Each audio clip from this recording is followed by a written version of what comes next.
looking, gets it to Bryant. Bryant dribbling, has to put it up in the buzzer. Banks it in! He banks in the third! The timeout. Decide not to use it. Curry, way downtown. Bang! Bang! Oh, what a shot!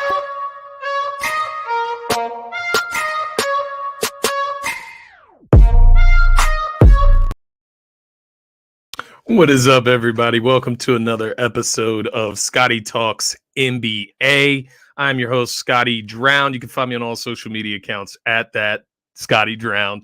Welcome to the show. As always, we're here every Wednesday, roughly around the 5 p.m. mark. We're trying to fit in a bunch of content today because we got a big Sixers matchup as well. So we'll be hitting Sixers pregame right after this. But just to give you a rundown, what we're going to go over in today's episode of Scotty Talks NBA, we're going to go over the Rui Hachimura trade. Sorry if I'm butchering that name. What do they call him? The Japanese Air Jordan or Japanese Jordan. Nonetheless, he was traded to the LA Lakers for Kendrick Nunn and some loose change. Aside from that, we will talk a little bit about the Miami Heat. Kind of their little resurgence of late. They've gone on a nice little tear here to get themselves right back up in there in the top 6 seeds of the Eastern Conference. So we'll take a look at that from their perspective, and then obviously get into the updated power rankings, and then Wednesday night picks to get you guys out of here and get you ready for the Wednesday night slate. But nonetheless, thanks for tuning in. What's up, Steve? Yes, I did see your DM, Steve. I will definitely get back to it. It's been a busy couple of weeks with the Eagles and their run. It's kind of why my NBA show's been kind of upside down right now as well. But nonetheless, we will get back to you as soon as we can there. As far as what I was talking about a little bit earlier there, just updated power rankings, Wednesday night picks, and then best bets, of course, in the show. Before we get into that, of course, have to say, subscribe to the DSM Media YouTube channel. That's what this is all about. We want to grow our community there on the YouTube page. So find us on YouTube at DSM Media. You can just type it in. You'll pop up. You'll see the logo there. Aside from that, you can find us on all social media platforms. The most important one being, I would say, Twitter. You can find us at DSM_media. From there, you can hit our link tree and get to whatever social media platform you prefer. Do a lot of work on TikTok as well. Nonetheless, let's get started here. I want to shout out my sponsors over at Gents Barber Lounge. Be sure to check out gentsbarberlounge.com. Book your appointment today in Fishtown or Old City. Old City. Let me pronounce my words correctly today. Shout out to Gents Barber Lounge. Be sure to check out the website out and book your appointment, right? Get that fresh lineup. I need to get a touch up on mine here. It's starting to get a little loose. So I'll be heading back to the barbershop shortly, but be sure to check out gentsbarberlounge.com. And of course, check out Luxodon.com. Use code DSM at checkout for 25% off and free shipping. All right, guys, let's get into last night's action. As we do every single Wednesday, we love to get into Wednesday night's action. So let's get into it, guys. We had a slightly small, I guess slightly large slate for the Tuesday night special, right? We had the Bulls at the Pacers. So that's going to be our first matchup of the evening from last night. In this one, no Halliburton available for the Indiana Pacers. Chicago Bulls fully healthy in a sense. No Lonzo Ball, to be fair. He hasn't played the whole season, so that's where I'm coming from by saying they're fully healthy. I don't mean to misspeak there. But nonetheless, no Halliburton in this one. We had the Pacers come away with the 116-110 win. And ultimately, Miles Turner was the guy that stood out to me in this one. You had him in this game, 26.7 rebounds. The big man stepping up to the plate. No Halliburton. They're going to need to get some scoring elsewhere. Aside from that, we also had TJ McConnell, obviously a former Sixer. Let me get my Sixers cap on. Let's get official in here. Former Sixer TJ McConnell with 20 points, 10 assists, 9 for 14 from the field, had the double-double. So I know some old school Sixers fans loving to hear that, loving to hear that TJ's doing well. DeMar DeRozan in this one, 33 points, 5 rebounds, 3 assists. You look at what these opponents, each of these teams have coming up next. Chicago will be playing the Charlotte Hornets in their next matchup. And then the Indiana Pacers will be playing the Orlando Magic. And I believe that game is actually tonight. So we'll have a pick for you in that game as well. Nonetheless, Pacers come away with the home victory, 116-110 versus the Chicago Bulls. Next, we had the TNT special, the Celtics at the Miami Heat. The Celtics taking the 3-point loss in this one, 98-95 to the Miami Heat. In this game, no Jaylen Brown, no Malcolm Brogdon, no Marcus Smart, no Al Horford, so on and so forth. Basically, nobody except Jason Tatum playing for the Boston Celtics last night. End up only losing by 3 to a Miami Heat team without Jimmy Butler, be fair, without Jimmy Butler. But is a Miami Heat team that is playing much, much better of late, starting to get guys healthy and in the lineup more consistently, which is the key there. So they were able to get the victory. But nonetheless, it's not a bad loss for the Boston Celtics on the road with missing all of those pieces. You look at the stars in this game, Bam Adebayo, 30 points, 15 rebounds, huge double-double from the big guy there.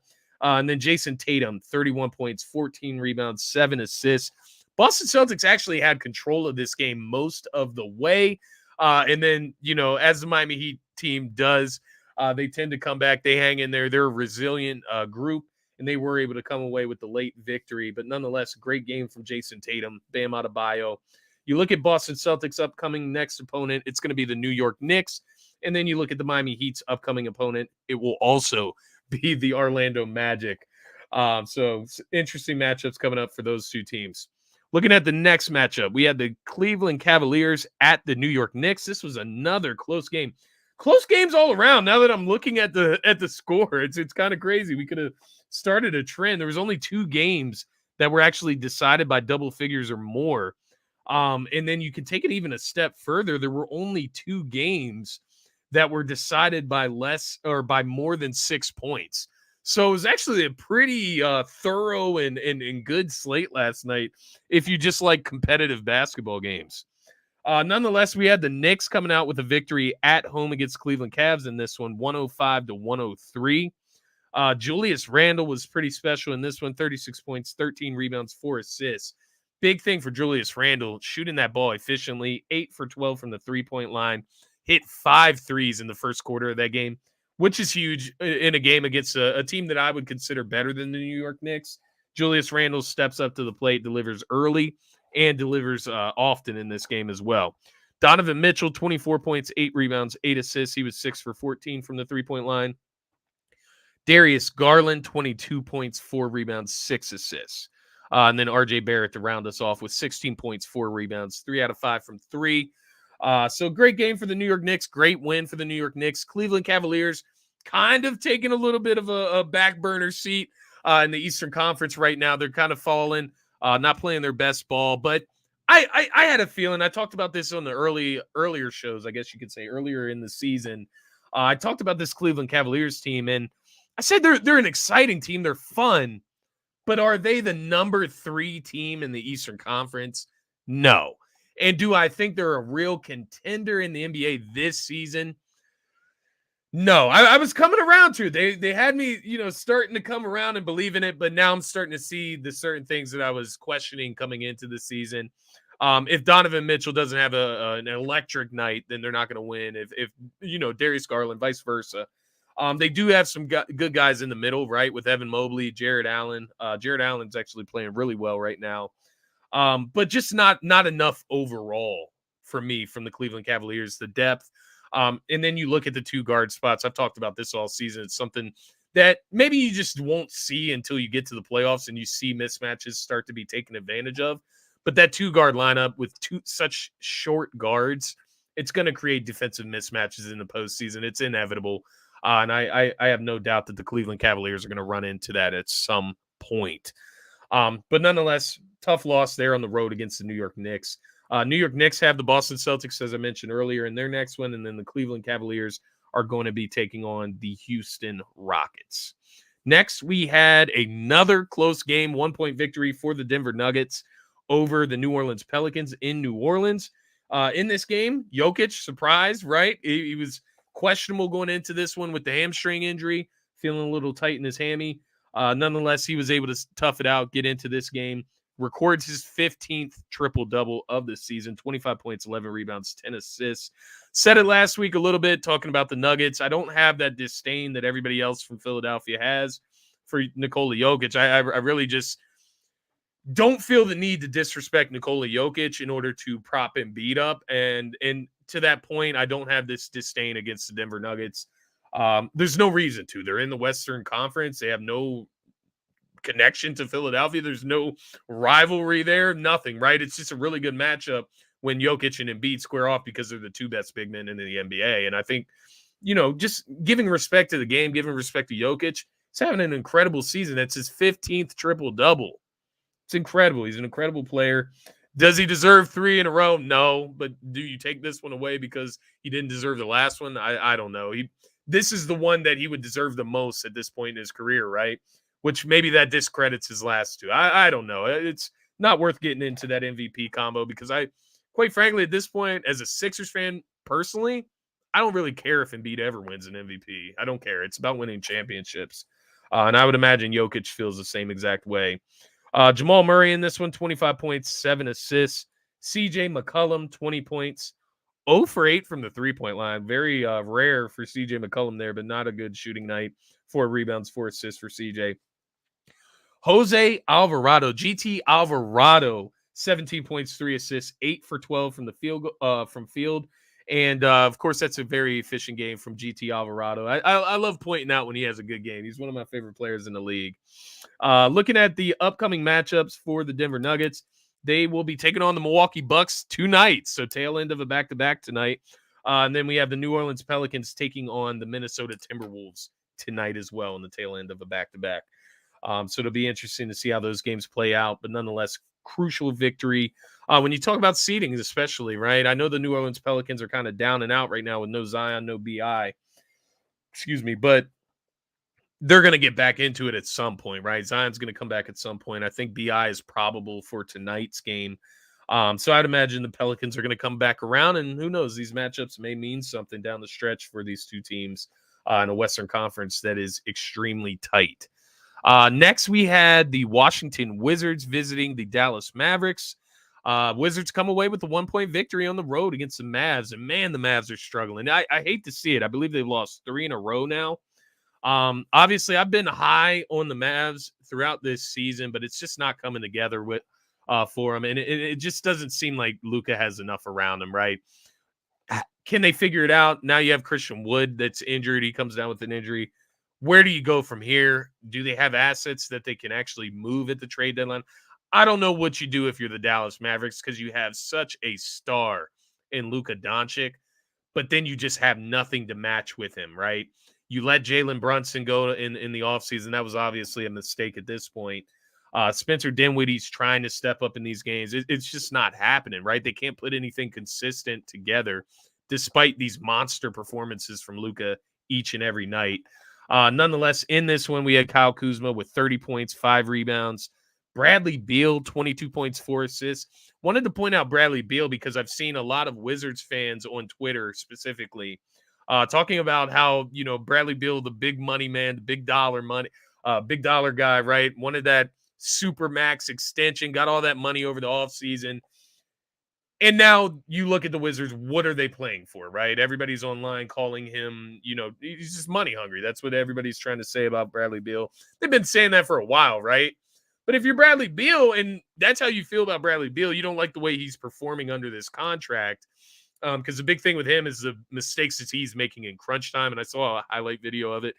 It's pretty bad. Like, he does make some bad decisions. I'm not going to lie. It does seem like he struggles in clutch moments. I won't go as far to say that because I haven't done the research myself to conclude that. But I will say just from that little highlight video, it did look like he's been struggling a good bit in the clutch moments of the game. But my biggest thing to ask everybody out there is, if you feel that way about Bradley Beal, if you feel that he didn't deserve that contract for one, that he doesn't want to win, or that that he's just not that good of a player, right, to get that Supermax extension, that's exactly why he takes the Supermax extension. Because if you guys feel that way about him, how does everybody else feel? he needs to get the money while he can, not while he deserves it. It's while he can get it. And ultimately, that's what he did with the Wizards. And I imagine he's going to get out of there over the next season or so. He's going to demand a trade just like every star does. He just wanted to get that cash.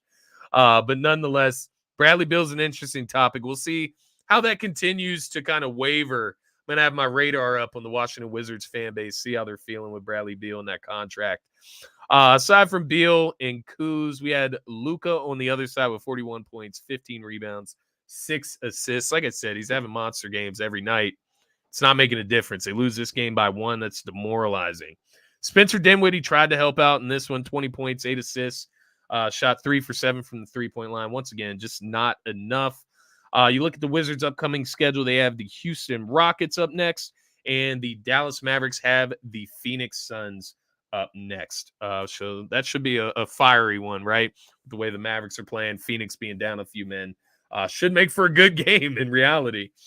Next, we have the Charlotte Hornets at the Phoenix Suns. This was one of the 2 games that actually was decided by more than double digits. You had the Suns winning this one 128-97 at home. Still no Devin Booker. Still a widespread timeline on when he's going to be back.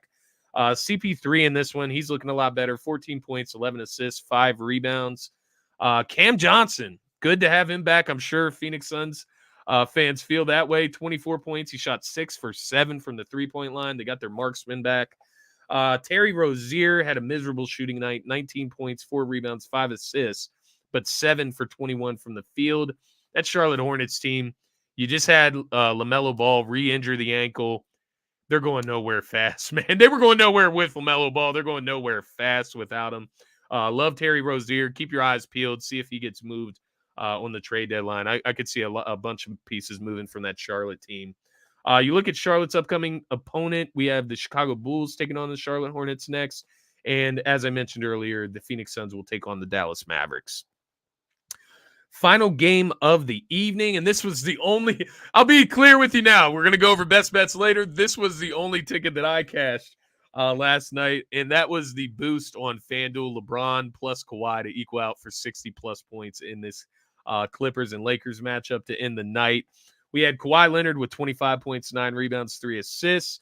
LeBron, 46 points, 8 rebounds, 7 assists. So obviously I cashed that ticket out. Thanks to mostly LeBron, I'll be honest. But Kawhi did his thing. 5 more points, he would have had half of the 60. But LeBron just comes out, gives a monster night. Obviously, he wants to stand up for his side of L.A. 46 points, 8 rebounds, 7 assists. This guy's not losing a goddamn step. It's ridiculous. Nonetheless, you had the Clippers winning this game. This was the other game that was decided by more than double digits. Clippers win this one 133-115. Up next, the Clippers have the Spurs, and the Lakers actually take on the Spurs tonight. Spurs have a back-to-back against the Lakers and Clippers. I believe they play the Clippers tomorrow night. But nonetheless, you have AD returning for the Lakers tonight, which is great news for LeBron and that workload that he's having to put out there. I mean, he drops 46. It's a borderline triple-double. And you lose by 18 points. So what else does he have to do? I don't know. It's rough out there in LA right now for both sides, I would say, quite honestly. But nonetheless, that rounds it up for the Tuesday night action. Clippers taking that W, gets them off of their 3-game losing streak, gets them back on track. And ultimately, they take the throne of LA for now, if that even means anything right now. Next, I want to get to my updated power rankings as we do every single Wednesday. No fancy graphic from my man KC. This is all me, though. I did this all in, Apple Notes. Nonetheless, no fancy graphics. I got my power rankings right here for you, and I'll go through them one by one with you. So we have the LA Clippers re-entering the top 10 again here. LA Clippers currently 26-24. They've won 3 in a row. So they weren't snapping a losing streak. They were building a winning streak.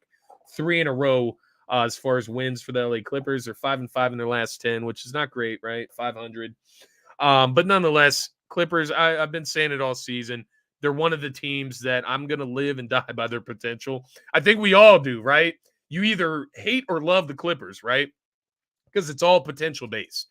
Kawhi, PG, they have to play for consistently, not just play. They have to play consistently, build that chemistry in order for the Clippers to get where they want to get to. What's up, Chile? Thank you for tuning in, man. It's always good to hear from you, nonetheless. So yes, the Clippers at number 10. They'll be fluctuating until those guys play consistently in and out of this top 10, I would imagine, because they're not going to be able to play consistently. But whenever they're up, they're playing good like they are right now. I have to take that into consideration along with their potential. Seems like they're building towards the right process, right? Or towards the right progress, I should say, not process. Number 9, fresh face, Miami Heat. This is the first time they've actually entered the top 10 all season. The Miami Heat currently are 27-22. They're on a 2-game winning streak, 7-3 in their last 10. As I mentioned, they're getting on the right track. And they're a plus 0.2 point differential. That's obviously not the greatest.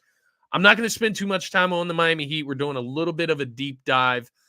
So we'll get into the Miami Heat right after we go over these updated power rankings. Hey, Chile, I knew my Sixers fans would like this, but look, this list, right? And I'll jump right up there because that's where things get interesting. Let's be honest. The Heat re-entered the chat now, right? They're in the conversation. I imagine they would be here at some point in the season. Sacramento Kings, they're playing really good ball right now, 7-3 in their last 10. I believe they're the 4th or 3rd seed in the Western Conference right now, just because the Pelicans have fallen so far. The Cavs at number 7, 29-20 on the season. They're one of those teams that are kind of just moving their way down this list, man. It's not a good look for them. Nonetheless, they're coming back down to earth is more what I feel rather than them struggling. I think they're just coming back down to earth. 4-6 in their last 10. I'd imagine, unless they turn that around, they may find themselves in the bottom 3 here next week.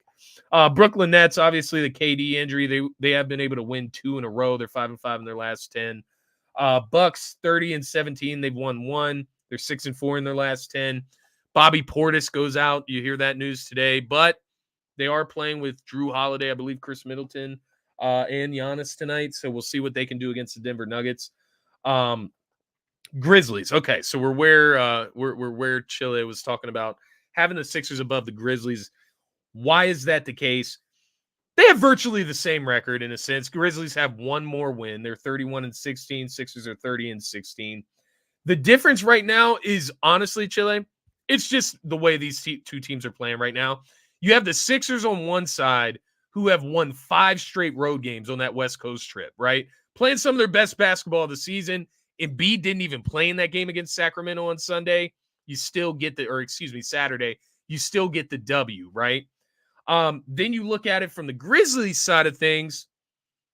They've lost 3 in a row, right? They're 7-3 in their last 10. So they've lost the last 3. That means they had won 7 straight before that.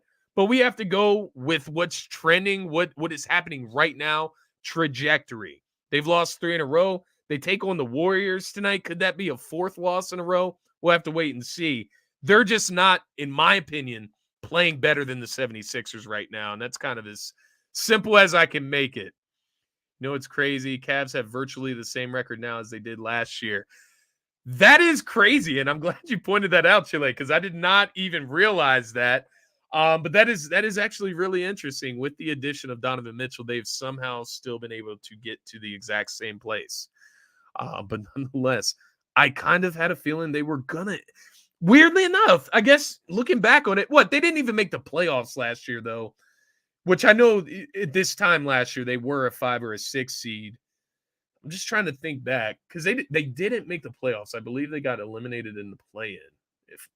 Correct me if I'm wrong in the comments. Definitely, I believe they got eliminated in the play-in. Never really made it. So I guess I didn't see them. I see them more realistically staying in that 5 to 6 seed territory as the Cleveland Cavaliers. Maybe the Miami Heat jump them at some point. I don't know. I won't go that far to predict it, but that's something that could take place. Cavs top 6 team in the East. Last year, they had to play in a play-in. I believe they got eliminated. You can correct me if I'm wrong there. Any word if Embiid playing? Last thing I saw on Twitter, Chile, game time decision. You know what that means. We will have no clue until we see that starting lineup come out. So yeah, that is the only word that I saw. Earlier this morning, I did check one of my reliable websites. Let me see if I can pull it up here. Just give them a little bit of credit. Oh, yeah. So just covers.com. You can go to any one of the betting websites. They'll give you a most up-to-date injury report just because you obviously have to pay attention to injuries for your odds. But nonetheless, yeah, covers.com did list him as doubtful versus probable or questionable, which never really sounds good, but we saw him shooting around at least. Just wait until we see that starting lineup. Nice, man. Enjoy. Either way, I will say, Chile, if Embiid doesn't play, it kind of creates a better scenario for a more competitive game for you, if I'm being honest. Now, that's not to say that if Embiid plays, the Sixers are blowing out the Nets. If Embiid plays, they should blow out the Nets without KD, right? Not to say that that will happen, but at least if no Embiid playing, that kind of ensures you a nice and competitive game, and you get to see Harden and Kyrie go head to head. Otherwise, it's just going to be a mismatch, man. You're going to get to watch Embiid, though. Like, I get your point. You definitely want to see your stars play when you go to the game. I feel that, though. Just trying to give you some type of optimism there, nonetheless. But that's ultimately the reason for the Sixers being above the Memphis Grizzlies. They're just playing better basketball right now. The records are identical. Point differentials virtually identical. Record in last 10, Sixers are actually better at 8-2. So just following the trajectory there. With the top two seeds, you have the Nuggets. Nuggets have kind of separated themselves from the Memphis Grizzlies, who I discussed last week. Like, who do you take out of the West right now, the Grizzlies or the Nuggets? I'll still say this. I have the Grizzlies lower in my power rankings. I'm still taking the Grizzlies out of the West before I would take the Nuggets. But as of right now, the Nuggets are playing better basketball. 34-14. They've won one in a row, right? That's nothing serious. But 9-1 in their last 10. And plus 4.3 point differential. And then number one, you can't top the Celtics right now. I know they just lost to the Miami Heat on the road. That was without Jaylen Brown, Marcus Smart, Malcolm Brogdon, so on and so forth. Jason Tatum had a masterclass. They ended up only losing by 3 in that game on the road. It speaks to how deep the Celtics are, the kind of fundamentals, the coaching that they receive. They're just a very disciplined, well-coached team, along with a massive amount of star talent, right?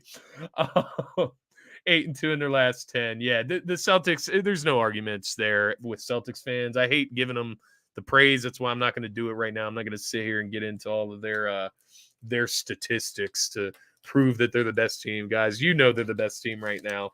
We don't have to sit here and talk about it a whole bunch.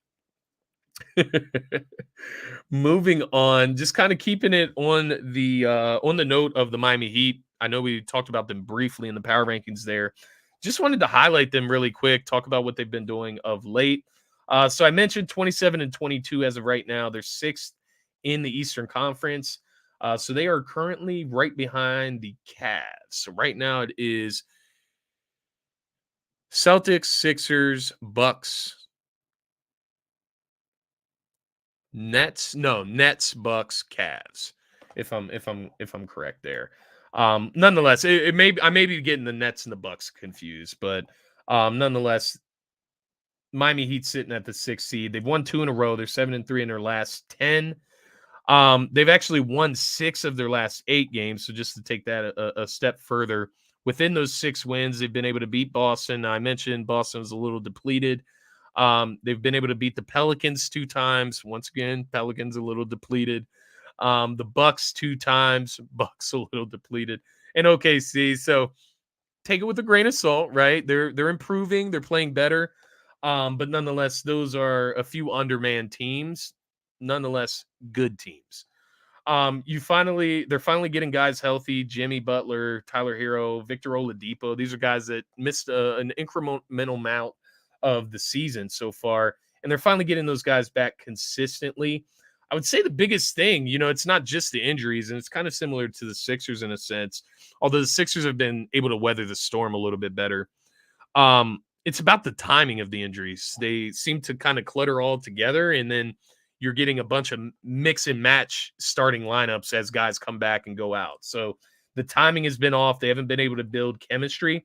But I will say they do have a deep roster. We've seen that in the past. We know the way the Miami Heat are able to build guys from the bottom, right? They're able to build these guys up and make them into quality role players. It seems like they're starting to get back to that this season. Now they're getting their stars back. You can let the role players fluctuate back to the roles. Deep roster, I said 11 guys that can see the floor, 8 guys averaging north of 9 points per game. A lot of that could be obviously guys missing time, other guys filling in, getting their point averages up. But nonetheless, I just wanted to take a look at some of the players that you can talk about as far as the type of season they're having this year. So we'll start with Bam Adebayo. He's been the most consistent, the most available player in the Miami Heat lineup. Have to ask yourself, is he trying to get that defensive player of the year, get himself into that conversation? Nonetheless, you look at Bam Adebayo this season, he's played 44 games out of 49, 21.6 points per game, 10.2 rebounds per game. We know what the Miami Heat can do. We know what Bam Adebayo brings to that team, right? Jimmy Butler, 34 games out of 49 games played, so he's missed 15 games. He's averaging 21.6 points per game as well. 6 rebounds, 5 assists per game, 31% from the three-point line. Tyler Hero, some call him white chocolate, some call him the only white dude with swag. I just call him Tyler Hero. 37 games played out of 49, so he's missed 12 games. He's averaging 20.5 points per game, 5.8 rebounds per game, 4 assists, shooting 37% from the three. Max Strus, if you're a Sixers fan, you know all about Max Strus. He seemed to kill us in the playoffs last year. 47 games played out of 49, 12.6 points per game, 33% from the three-point line. And then just to go down the rest of these guys, Kyle Lowry, he's played 40 games out of 49. He's averaging 12 points. Oladipo, he's played 23 games out of 49. He's averaging 12 points. Oladipo's the interesting one there, right? He's played the least amount of games out of all these guys that I'm going to name off here. But I believe that he's the one that will take the most time to see what you actually have in him, right? 12 points per game, only 23 games played. I like to see that from Victor Oladipo. He's talked about how he's getting back to normal, getting back to feeling more like himself, moving on from those detrimental injuries that kind of slowed down his career, right? He was at the top and in OKC putting up great numbers. Then he goes down with the injury, and it's kind of just been downhill injury after injury for Oladipo. So to see him now with a good amount of time to get healthy, let's see what Oladipo can really do for this Miami team. Caleb Martin, 39 games played out of 49, and then Gabe Vincent, 35 games played out of 49. Both of those guys averaging north of 9 points per game. So this Miami team, I just wanted to bring it to you guys' attention. Don't forget about this team, right? And I know Sixers fans won't. I'm not speaking to you guys because we know what the Miami Heat team is certainly made of. But just don't forget about this team when you're talking about Eastern Conference contenders. I saw Shaq talking about the Miami Heat and where they are in the Eastern Conference right now. They're the 6th seed, so they would match up with the 3 seed, the Milwaukee Bucks. Yes, so correct myself from earlier, the Milwaukee Bucks, then the Brooklyn Nets. Milwaukee Bucks are the 3rd seed right now. They moved back up. Shaq was talking about, the Miami Heat need to get themselves out of the 6th seed to avoid that matchup with the Milwaukee Bucks. I would argue the other side. The Milwaukee Bucks need to get themselves out of the 3 seed so they can get out of that matchup with the Miami Heat, because that's the mismatch, right? That's not a mismatch. Excuse me. That's the wrong term. That's just a team you don't want to play in the first round. Like, I don't want to play the Miami Heat, Pat Riley up in the stands, up in the box, Eric Spoelstra on the sideline, and Jimmy Butler. We know what he brings to the court every single night that he steps on it. That's not a team I want to see in the first round if I'm the Milwaukee Bucks. A team that has been beat up all season, trying to build chemistry and haven't seemed to be able to do it just yet. So don't sleep on the Miami Heat. They seem to be building some steam. Let's see if guys can stay healthy consistently and keep themselves in the lineup. The next thing that I wanted to talk about was this Rui Hachimura trade. This is kind of the trade that kind of broke the ice, right? We've got a trade. We're getting close to that February 9th trade deadline mark, and I will be sure to get you a trade deadline episode. We'll go over what's going on, what are the rumors, where should these guys be going, what teams should be selling, which teams should be buying. We'll go over all of that on the trade deadline special. But nonetheless, this kicks off the trade market, right? This kind of breaks the ice. Rob Pelinka talked about why he kind of hopped on this trade a little bit earlier than when things usually heat up with about a week or two till the deadline. And he said it was just the perfect opportunity, right, to grab not only a piece that can help right now with LeBron in this championship window that they're facing. That sounds so wrong for a team that's not in the playoff picture. Sure, with LeBron and AD championship window, we'll say it. You get both sides, right? Rui Hachimura can help them this season with their championship window with LeBron and AD. He spreads the floor. But then on the other side of things, he's also very young. He's only 24 years old. He can help you out for the future, him being a piece towards that LA Lakers future. So just to look at a few things here, he will be available tonight versus the San Antonio Spurs. So maybe we get to see him kick it off. Maybe it is right on the tail end of a back-to-back. You might need some extra bodies that can play. You talk about what did the Washington Wizards get in return for Rui Hachimura? The Lakers were able to send them Kendrick Nunn and 3 future second-round picks. Don't get me wrong. I'm not going to sit here and tell you. Chile, this is why I love you, man, because I feel you on that. He just brings the vibes down, right? It just doesn't play basketball in the most efficient way. I'm not going to give Westbrook, I'm not going to give him a bunch of heat because I try not to on this show. Everybody else goes in on him. But I tend to feel you. I tend to feel you, my man. That dude. Yeah. I know. Yeah. Yeah. To say the least, man. I'm not sure if the Lakers are actually a contender or not. But let's just put it this way, Chile. If you are in the ballpark of feeling like the Lakers are a contender, Rui Hachimura helps that, right? If you are in the ballpark of thinking that the Lakers can actually contend. You look at Kendrick Nunn, who the Lakers gave up in this one. You're not giving up much, right? 6.7 points per game, 1.4 rebounds, shoot 40% from the field goal, 32% from the three. They're not losing much there. I'm not going to go out on a limb and tell you that second-round picks don't mean anything. Second-round picks don't mean anything to championship contenders, that's for sure. So that's not much of a loss. Then you look at it from the other side. The Lakers are getting Rui Hachimura, right? 13 points per game, 4.3 rebounds per game, 48% from the field, 33.7% from the three-point line. So the big thing here, right? He's 33.7%. Nunn is 32.5%. Obviously, that's not much of a difference. The difference is the size and ability of the said player, right? Rui Hachimura being a much taller forward, he can stretch the floor. He's going to fit a lot better than a Kendrick Nunn, who tends to need to be ball dominant, needs to take the ball out of LeBron's hands, out of AD hands, out of Westbrook's hands. I don't know if that's a bad thing.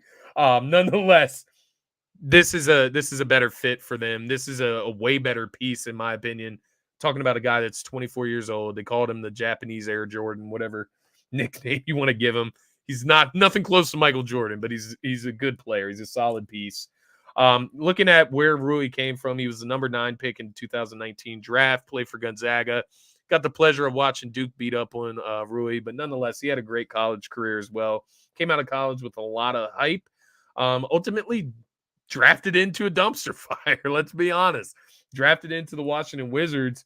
You look at it from the Wizards' perspective. Maybe this is a good way to look at it.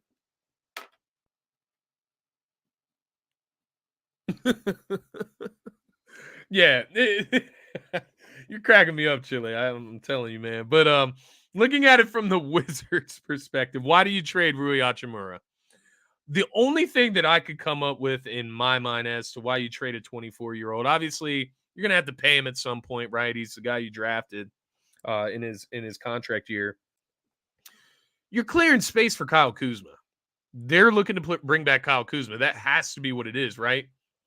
He does pair well with Bradley Beal. My only question, and I'm not going to get into salary cap. I'm not going to get into contract talks. What type of contract do you give Kyle Kuzma, especially the Wizards, who are going to try to convince him to stay in DC? Because if I'm Kyle Kuzma, I want to go play winning basketball. If I can I can definitely go get money elsewhere. I'll just go get it from a team that can actually make the playoffs and make me look better even. Get me some more shine, right? They're going to have to break the bank to bring back Kyle Kuzma. And like, it just brings me back to the Bradley Beal point. How many mistakes can you make, man? Like, blow it up. You need to get Bradley Beal out of there. You don't need to hold on to these pieces, man. It's not working. It hasn't worked. And it's not going to work. I don't know what the Wizards are going or what they're doing. I guess you don't just let Kyle Kuzma walk. I get that. Why not search for a return for Kyle Kuzma? Unless they believe they're making the playoffs this year. I don't know. I don't see it. Kendrick Nunn obviously doesn't move the needle for me. The 3 future second-round picks. Have the Wizards been able to hit on their first-round pick? I like, honestly, have they hit on their first-round picks in the first place? To even make, like, second-round picks valuable? I don't know what the Wizards are doing, but nonetheless, what I'll say, summing this trade up, Lakers win the trade. It's a risk-free trade for them, in my opinion. You talk about for Rui Hachimura, it's a perfect opportunity for him as well to revamp his himself playing beside LeBron and AD. You're going to get a ton of easy buckets. You're going to get easy opportunities beside these guys. And maybe, just maybe, you do get into the playoffs. I don't know. But overall, you talk about Rui. He went to Gonzaga. He comes from a Japan heritage. It's probably better. He's probably more comfortable on the West Coast. That's just the way it is, right? Geographical location. So kudos to Rui, kudos to the Lakers. Great trade for them. Wizards, I don't know, whatever. Does it matter? That's where I'm at with the Wizards. Does it matter? You make space for Kyle Kuzma, just taking a good player from a potential contender. But nonetheless, let's get into Wednesday night picks and get out of here, guys. We have the Wednesday night slate here. And I'm going to go through these quick because I do got to hop over to Sixers pregame right after this. Tonight, we have the Indiana Pacers taking on the Orlando Magic. So they're in Orlando. 6-point favorites, the Orlando Magic are. There's going to be no Halliburton on this one. Obviously, the Indiana Pacers playing on a back-to-back. We went over their game earlier. I'm going to go with the Orlando Magic in this one. They're the fresher team. No Halliburton, so the Pacers don't have their guy. I think this could be a rough one for Indiana tonight. Next, we have the Nets at the Sixers. Harden is probable for this one. As I mentioned to Chile earlier, Embiid, doubtful, game time decision. We'll see. Either way, I'm going with the Sixers W. I think they can beat the Nets without KD, without Embiid. So I'll go with the Sixers in this one. I'll keep this short because we'll go over that game in the next show. But nonetheless, Sixers take care of business at home. Next, we have Washington at the Houston Rockets. So we have the Wizards at the Rockets. No Kevin Porter Jr. in this one. Jabari Smith is questionable the last time I checked. Kristaps Porzingis also out with an ankle injury. And Washington on the tail end of a back-to-back. Nonetheless, I'm going to take Washington on the road. I know they're traveling around in Texas right now, back-to-back against the Mavericks and the Rockets. But I do still like the Wizards over a team like the Rockets, even though I consider the Wizards a dumpster fire in a sense. They still have quality pieces there. They have veterans there that can win them games, especially against young teams like Houston. What's up, Rio? Thanks for checking in. I appreciate you. Definitely let me know how you're feeling about the show. Anything you got going on, any thoughts, leave them there in the comments. But thanks for tuning in, Rio. I appreciate you. Next game, we have the Denver Nuggets at the Milwaukee Bucks. As I mentioned earlier, Denver on the back-to-back in this one. Bobby Portis, we got let known today. He's out with an MCL injury, I believe. Michael Porter Jr. is questionable. Bones Highland is questionable for this one as well. Seems like Jokic is in. Don't hold me to that. I know he's been having a tight hamstring, but he was not on the injury report this morning. I'm going to go with the Milwaukee Bucks in this one at home. Milwaukee Bucks need to get back on track ultimately. And Giannis, Drew, Chris should be in tonight. So I'll go with the Milwaukee Bucks in this one at home. Next, we have the Minnesota Timberwolves at the New Orleans Pelicans. Obviously, the New Orleans Pelicans, 3-point favorites at home. Brandon Ingram, I think that's the key here. He's probable to play, right? Zion's out. Gobert questionable. Cat out. New Orleans is on the tail end of a back-to-back. I will say that. With the probability of Brandon Ingram. So I'm going to do a caveat here. Not going to hold myself to that. If we come back next week and the Pelicans lose, I will hold that on my losing record, right? But the caveat here, Pelicans are winning if Brandon Ingram's playing. If he's returning from that injury, they're going to take care of business against this Minnesota team. If he doesn't, I don't think that they're going to have enough to beat this Minnesota team, given CJ McCollum's age, right? Coming off a back-to-back. He didn't shoot the ball well last night. I don't think this is a game to turn it around. I think they need a spark, right? Brandon Ingram is that spark. He's your star. You get him back. I think you win this game against Minnesota at home. Next, we have the Atlanta Hawks at the Oklahoma City Thunder. In this game, DeAndre Hunter is out. Okongwu is questionable. Just looking at this one from layman's stance, I'm going to go with the Atlanta Hawks, although I'm not 100% on this one. OKC has played some teams tough this year. Just looking at the Hawks, they need to build some consistency there. And I do ultimately think they are the better team, right? And they do have the guard play to kind of shift that imbalance when you're playing OKC and SGA and Giddey, two really good quality guards. But I'm going to go with Atlanta on the road tonight in OKC. Next, we have the Memphis Grizzlies at the Golden State Warriors. This one's going to be a fun one, obviously.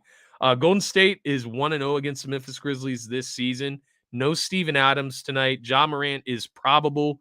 And you look at it from Memphis' side, they have lost 3 straight. So they need to get back on track. I'm going with Memphis on the road in this one to balance it out. I know I talked a little bit earlier about Memphis kind of being all talk. It's not just that, right? They're a great basketball team. It's not just that. They just need to earn their stripes. You do that by evening up the series tonight in Golden State. I think Memphis comes out statement game tonight against Golden State, gets the W. Going with Memphis in that one. Next, we have the Utah Jazz at the Portland Trailblazers. The only missing player on Utah's side, Kelly Olynyk in this one. On Portland's side, they are good to go. I'm going to go with the Portland Trailblazers on this one. Looking at the next matchup, we have the Toronto Raptors at the Sacramento Kings. OG Anunoby is questionable in this one. I know it sounds crazy picking the Kings over the Raptors. If you just look at what they've done of late, it's the obvious pick, right? It's the obvious pick here. I'm going with the Sacramento Kings. They're just the better team right now. They're 7-3 in their last 10. Final game of the night, we have the San Antonio Spurs at the LA Lakers. As I mentioned earlier, Anthony Davis is set to return. Rui Hachimura is available for the Lakers. LA Lakers are on the tail end of a back-to-back, but I'm going to go with the Lakers at home against the Spurs. This is a game they need to win, and obviously getting AD back, having Rui available, sparks, right? That's what I talked about with the Pelicans. Getting guys back, it sparks teams, gives them a little more hope going into a game. This is a game at home against the San Antonio Spurs. You better win it. So those are going to be my picks for the night slate. Start them over here. I have Orlando versus Indiana. I have Philly in the Brooklyn matchup. I have DC in the Houston matchup. I have I have Milwaukee in the Denver matchup. I have New Orleans in the Minnesota matchup. I have Atlanta in the OKC matchup. I have Memphis winning against Golden State. I have Portland winning against Utah. I have the Sacramento Kings taking care of business at home against the Toronto Raptors, and I have the Lakers taking care of the Spurs at home. Last week, 3-2 on Thursday, so not the greatest, not the worst, kind of just about one game over 500, right? Just about average. Hoping to be better on this 10-game slate tonight. Let's at least stay in the green. 6-4, 7-3. I would like to stay in that territory. We go 8-0 or 8-2, 9-1, 10-0. I'm golden, right? Finally, get you the best bets of the evening here for the slate. Anything with a green beside it is going to be your best bet. Anything with an X beside it is something I kind of decided to go against tonight. So we'll start from the top. First best bet of the night is going to be Harden over 2.5 threes at -113. He's actually hit that mark in 6 of 10 games this month. That's 60%. That's in the green territory for me. So I'm going to let that one fly tonight. Harden over 2.5 threes. Another reason I love this, you get Harden back tonight. He didn't play in that game on Saturday against Sacramento. He gets these extra days off. You haven't played a game since Saturday. He didn't even play in that game, right? So he's had quite a few days off. He gets those legs right. We obviously know he's up over that 38-year-old mark. So got to take care of your body. He's had the time to rest. I think he hits the 3 threes tonight against his old team. Next, we have Josh Giddey over 8.5 rebounds at plus 110. So this one carries a little bit of juice. He's actually hit this mark in his last 3 games. He's also hit it in 4 of his last 5. So Josh Giddey is grabbing the boards. And as I've told you guys in previous shows, I love Josh Giddey as a rebounder. This guy, for a guard, rebounds the ball really well. I like Giddey to hit that 9 rebound mark tonight against an Atlanta Hawks team. Next, we have Trae Young, Ice Trae, in that same game, over 10.5 assists at plus 110. Trae Young has hit that mark in 3 of the last 4. He is just behind James Harden when it comes to assists per game on the season. The 4th best bet of the evening that we're going to go with here, Jaren Jackson Jr. over 1.5 threes. He hit that mark in his last game. This is at plus 116, by the way. He hit that mark in his last game as well as 3 of the last 4 games he's competed in. So nonetheless, I love Jaren Jackson getting over that mark tonight against the Golden State Warriors team where he seems to be that X factor for the Memphis Grizzlies. If he can stay out of foul trouble, they should fare well against the Warriors.